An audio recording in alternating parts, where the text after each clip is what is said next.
Hello, Dan. Hello, Daddy. I want you to listen very, very well. Okay, Daddy. Okay. What I'm going to tell you now is a vital part of our culture. And I'm telling you this because you are one of the children Chuku blessed me with. Our people have a tradition that if a father tells his son anything, the son knows that what that son has heard is the truth and nothing but the truth. So, what I'm going to do now is to explain to you our relationship with that great figure that you read about in the Bible called Abraham.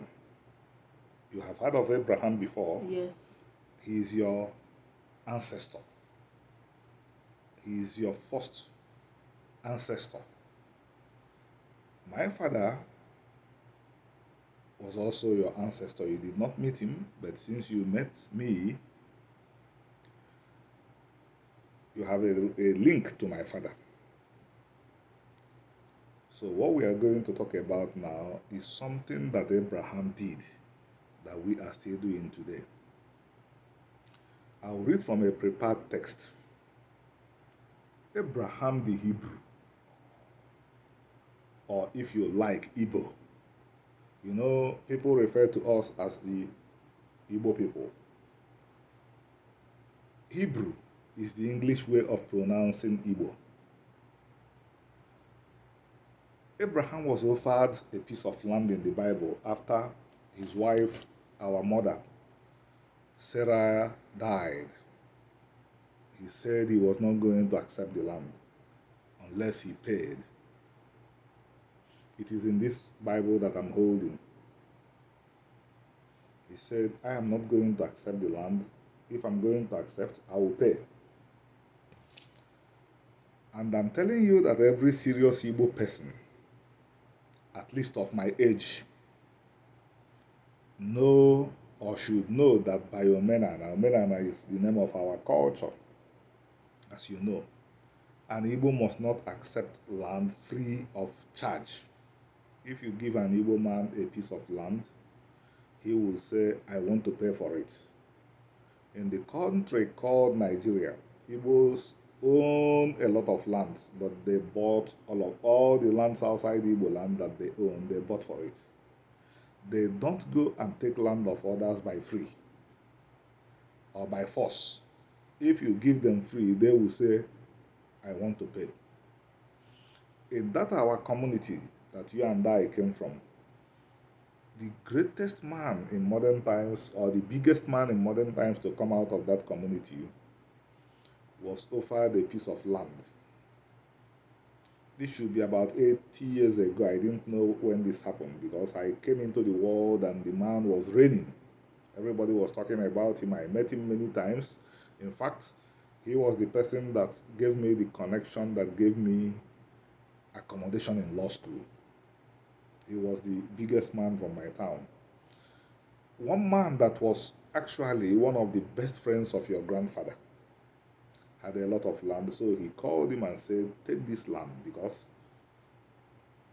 your own ancestral land, your own Anobi, is inside too much. I want you to take a part of my own that is on the road and build your house in it.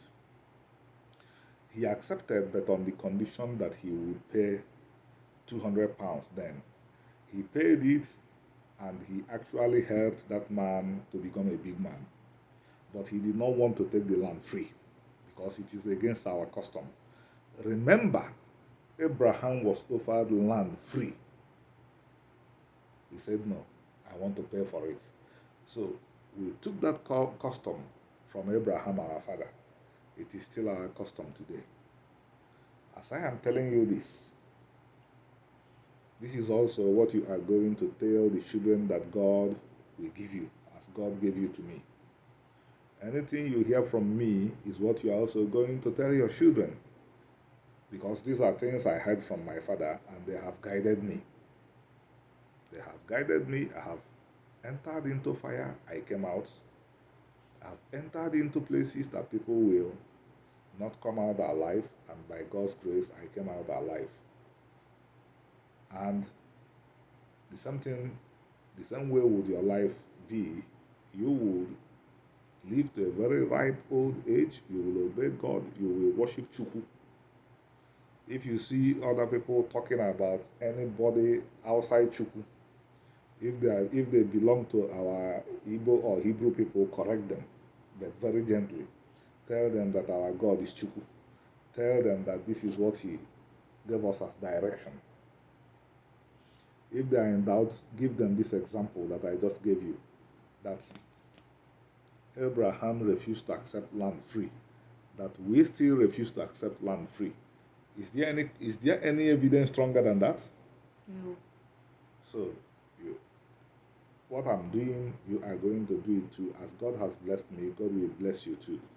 May we say Amen. Amen. Thank you.